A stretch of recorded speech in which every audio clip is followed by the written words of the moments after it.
मुझे नाना नानी के पास छोड़कर गए थे वो लोग। मोम ने कहा कि वो बहुत जल्दी मुझे वापस लेने आएंगी। गोवा में डैड का एक्सपोर्ट का बिजनेस फेल हो गया था, तो शायद बेटर बिजनेस अपॉर्चुनिटीज़ के लिए अफ्रीका, मिडल ईस्ट, पता नहीं कहाँ कहाँ गए वो। मम्मी भी उनके साथ गई। शुरू शुरू में तो मैं बहुत खुश था नाना नानी के घर पे। You know, big old house. मैं हर हफ्ते उन्हें एक लेटर लिखता था, कभी कभी हफ्ते में 2 बार भी। मुझे अच्छे से ना लिखना भी नहीं आता था, पर फिर भी मैं ड्राइंग बनाता था, उनमें कलर करता था, पेंट करता था, बड़े बड़े वर्ड्स लिखता था। कोशिश करता था। हाँ, लेकिन एंड में हमेशा एक सवाल पूछता था कि आप वापस कब आओगे। 5 साल का था मैं अपने नानू का हाथ पकड़ के पोस्ट ऑफिस तक जाता था, लेटर पोस्ट करता था कि अब मेरे लेटर का जवाब आएगा, अब मेरे सवालों का जवाब आएगा। पर वो कभी आया ही नहीं।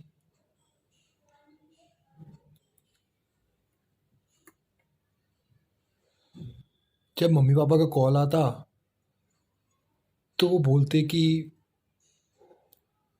बहाना बनाते इनफैक्ट, कि पोस्ट ऑफिस दूर है, तबीयत ख़राब है, एड्रेस चेंज हो गया, ब्ला ब्ला। लेकिन मैंने कभी लेटर लिखना नहीं छोड़ा।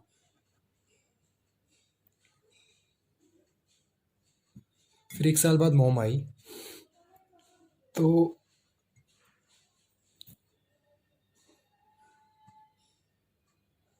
उनके हाथ में एक बच्चा था, माई न्यू बेबी ब्रदर किडो। आई वॉज जेलस, क्योंकि वो उनके साथ रह सकता था हमेशा, मैं नहीं। फिर मम्मी ने बोला कि बस कुछ दिन और मैं उनसे दूर रहूंगा, जस्ट अ लिटिल लॉन्गर। मैं बहुत खुश हो गया। मुझे याद है मैंने उनसे तभी के तभी पूछा कि आपने मेरा लास्ट लेटर देखा। तो उन्होंने कहा कि हाँ। उनको वो लेटर इतना सुंदर लगा कि उन्होंने उसे फ्रिज पे चिपका दिया ताकि वो उसे रोज देख सके। मैं बहुत खुश था। मैं भागता हुआ अपने रूम में गया और मैंने कलर्स निकाले, पेंट निकाला, and I started drawing. I put some words together, क्योंकि ना मैं उनको उसी वक्त एक लेटर देना चाहता था। मैं उसी वक्त उनके चेहरे पे खुशी देखना चाहता था वो लेटर पढ़कर। मैं भागता हुआ वापस आया उनके कमरे के बाहर, तो मैंने नानू को उन्हें डांटते हुए देखा। वो उनसे पूछ रहे थे कि वो मेरे सवालों का जवाब क्यों नहीं देते, वो मेरे लेटर का रिप्लाई क्यों नहीं करती। फिर मैंने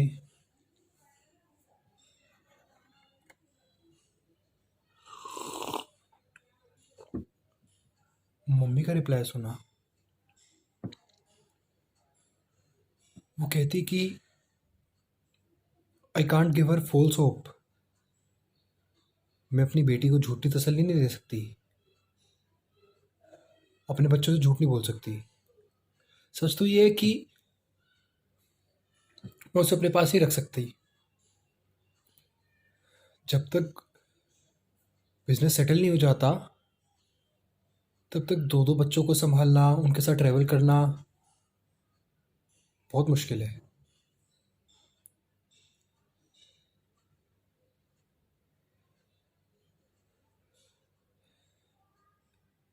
everything seem to fade away. सब कुछ धुंधला सा लगने लगा। एक अजीब सी फीलिंग थी।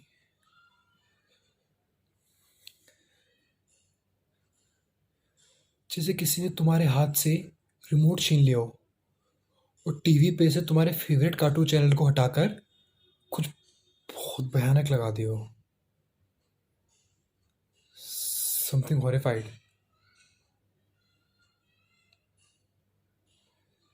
मुझे याद है भागता हुआ अपने कमरे में गया और मैंने वो लेटर फाड़ दिया.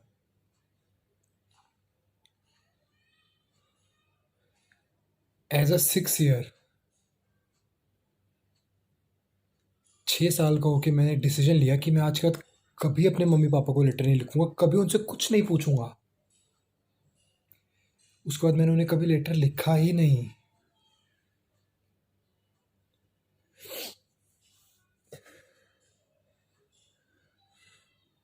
बेचारे नानू मुझसे लेटर लिखवाने की फिर भी कोशिश करते रहे, पर मेरे पास अपनी मम्मी डैडी को बोलने के लिए कुछ था ही नहीं.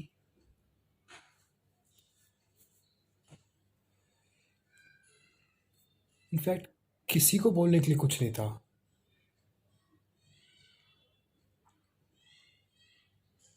I was heart broken. टूट चुका था मैं.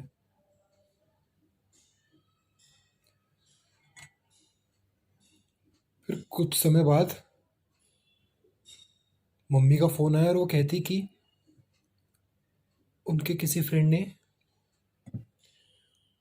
उन्हें बिजनेस पार्टनरशिप ऑफर किया यहीं गोवा में.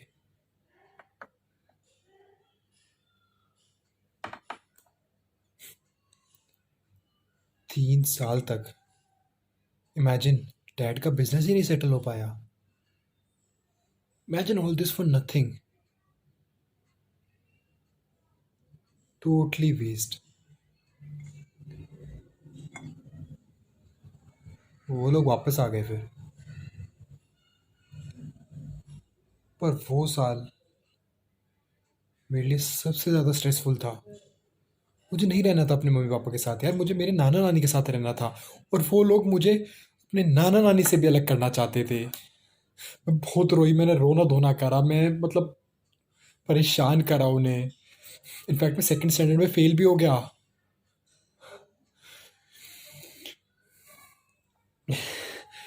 But not my 100 letters.